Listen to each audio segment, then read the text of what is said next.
Hey YouTube, welcome to the Off Grid Mountain Homestead. See, my potato seed eyes have dried and leathered up. It's time to plant. Why is it time to plant? Well, for one, the potatoes are ready, and for number two, going to plant by the moon phases.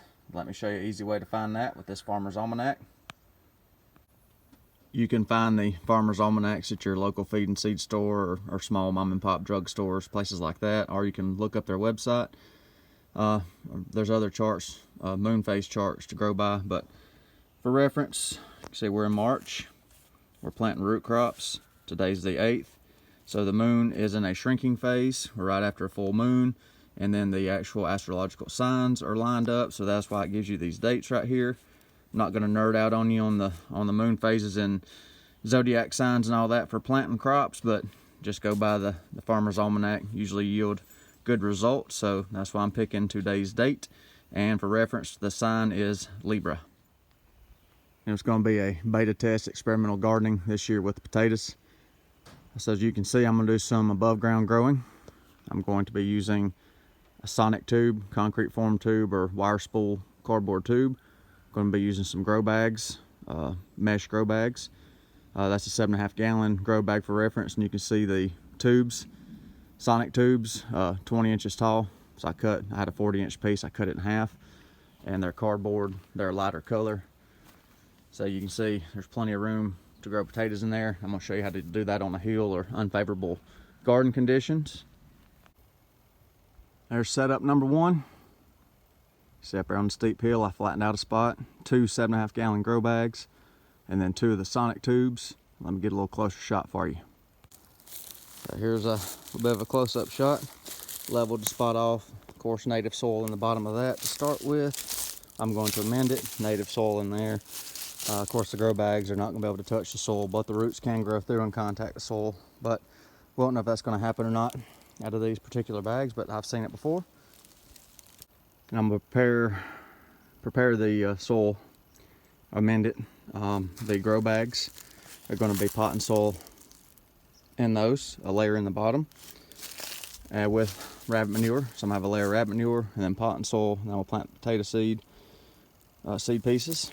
And then the native soil is going to have lots of rabbit manure, and this is not even one day's worth of manure. I usually get 2 5-gallon buckets a day worth of manure off my rabbits. So side note, if you're not going to eat rabbits, have them for meat or anything like that, you can always have them for a perfect source of organic fertilizer. So how much poop?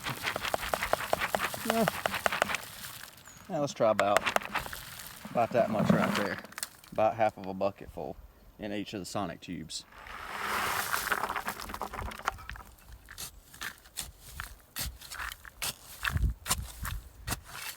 And then for the grow bags, we'll put about well, that's too much. I told Mr. Off-Grid to leave the poop in there. You can never have too much poop. How much poop do you want? All of it.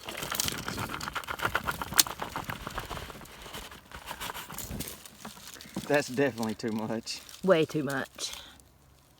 We have to scoop most of this out and put it in there. And it stinks real bad today in all the sunshine. We have 2 inches of poop in both of the bags now. And now he's going to go through and put the potting soil in each bag and mix it all up. Now Mr. Off-Grid is dumping about 1 gallon of potting soil in with the rabbit poop. And now he's going to mix it all up. Now he's mixing it all up together. It looks really good. I'm putting 7 potato pieces in each one of these sonic tubes. It's a little intensive gardening, I guess you'd say, the real close spacing, but there's going to be so much nutrients, so many nutrients in this soil with this poop. And then I'm going to cover this up with some potting soil in a second, and as about a 2-inch layer, and so they grow out of the soil. From that point forward, they're going to be all rabbit straw and rabbit poop mix above as these potato plants grow up, so there'll be plenty of nutrition even though it's a little bit intensive planting. And then these 7.5 gallon grow bags, I'm not adding any more potting soil to start with. So I'm getting down about 1 inch into this poop mix. And I got no gloves on, but hey, poop's good for you. Keeps your immune system strong. But yeah, I'm just gonna put five seed eyes in in these bags here like such.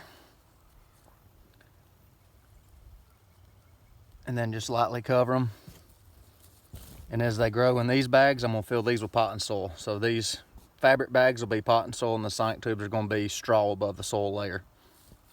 And then the sonic tubes are just gonna have a layer of soil over each of the seed pieces, just enough to cover them. And then as they grow up, like I said, these are gonna be all straw grown for ease of harvesting. I smooth it out a little bit. I'm trying to get a inch or two layer worth of soil on top. Mrs. Off Grid had a good point. If I can get hold of some more of these sonic tubes, we'll just stack it on top and just grow them big and tall, and then harvesting will be a breeze this year. We hope. So the sonic tube grow method, the grow bag grow method, test plots are complete. And why did I put that soil over top of the eyes? What holds moisture, let them develop their root zone. And then the straw, you may be wondering why straw. Well, once it roots in that bottom of that good rich soil and manure mix, it will the plant will start growing, and I'll just put waste straw and manure mix as the plant grows up. I'll let the tubers develop. All them nutrients and nutrition will wash down in the rain and from irrigation to the root zone of the plant. And then these sonic tubes, they can actually root into the native soil. These cannot root into the native soil as easily. They can pass through the fabric of the bag, but it just depends on the size of the roots on the plant. That's why I'm doing all soil in these. Since we're experimenting, I got a bunch of these 3-gallon plastic containers. I know a lot of you folks probably like to grow in a 5-gallon bucket. This would be similar to a 5-gallon bucket grow, where you have drain holes in the bottom, you have a layer of soil or manure in the 5-gallon bucket. I'm not sacrificing my 5-gallon buckets. I've grown in 5-gallon buckets before. I know the pros and cons of it, but I want to try to document it on camera. But I had the idea to use these, and then Mrs. Off Grid told me I was a big old dummy. I told him there was no use in using them, but he said he wanted to experiment, so that's what we're doing. And you said they'd grow out of them. Well, I said, well, I got a solution for that too, ma'am. So if we fill these with soil, can stack it right on top of the soil as it fills up, and that gives us an extra 18 inches of height to grow the plants out of. We shall see how good it works. What a poop-filled day. Lots of poop. Poop everywhere. Every day's a poop day around here. Again, same method as the grow bags. We'll compare the fabric grow bags to the plastic containers. This is, of course, simulating a 5-gallon bucket grow. So just mix the poop and the potting soil in, and then we'll drop in the seed eyes. I'm going to put 3 in these containers. So I'm going to put 3 seed eyes in here. And yes, these could potentially root to the native soil through the drain holes. I don't know if it's going to or not. I've seen that happen on 5-gallon bucket grows. But anyhow, about the same thing. Just a couple inches of soil. Keep it damp. And then let's say I'll take a vote on these to my viewers. Put a comment on there if you don't mind. On these 3-gallon ones, I'll leave this up to you. Do you want these filled with soil, or do you want me to fill them up with straw as the plant grows? So I'm gonna let you be interactive in the gardening experiment for this year. So just let me know in the comments which you want to see, and whichever one to get the most votes, I'll do it that way.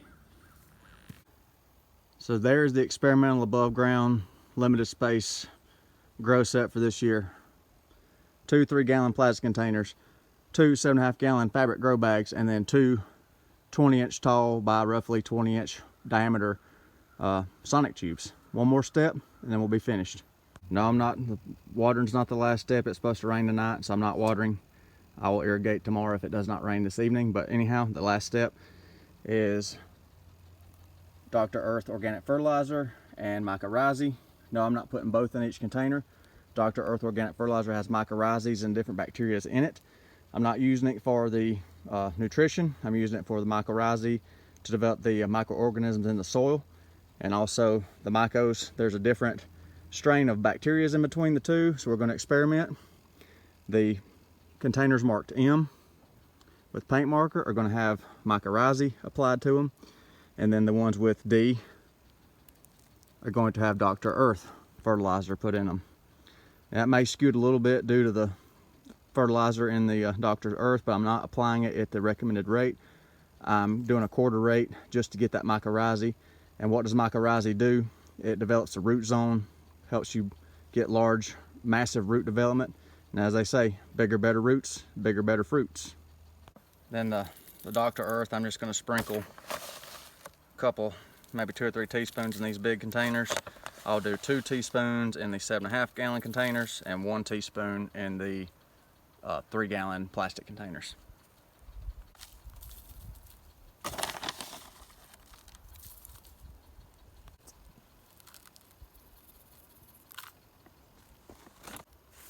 So I'm going to do the mycorrhizae. You're supposed to mix it with water.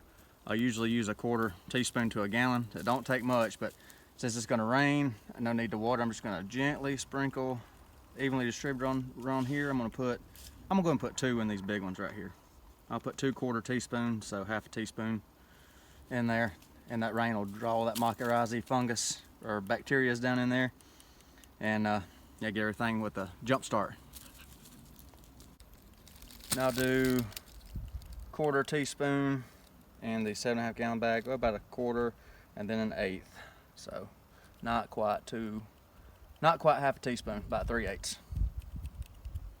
Then a 1/4 teaspoon in the little 3 gallon container. You really can't really not enough nutrition in the mycorrhizae to hurt anything. So if you over apply a little bit, yeah, it's really not too big of a deal. It's a 303, but it's just so small amount of nutrition. You're not going to damage anything if you accidentally over apply.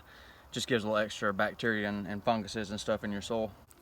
So the limited space above ground portion is complete. This is only part 1. There's going to be another part of this video tomorrow. And then tomorrow's video, I'm going to show you traditional, the way I grow in the ground with my V-trench set up.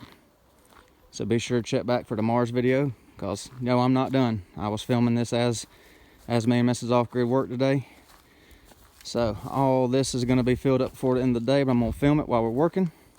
I didn't want to lose all y'all's attention today with a 20-minute video, so I'm going to split up into 2 parts. So I hope you enjoyed today's video. I got to put this camera down and get back to work. Still got plenty of taters to plant, but if you don't mind, hit that like button. Questions, go ahead and put them in the comment section. Remember, whatever comment wins will determine the grow method in the 3 gallon containers, whether it's going to be straw or soil to fill those up. So be sure to comment on that. If you're not subscribed, we greatly appreciate a subscription from you. Hope y'all have a nice day. Thank you for watching the Off-Grid Mountain Homestead.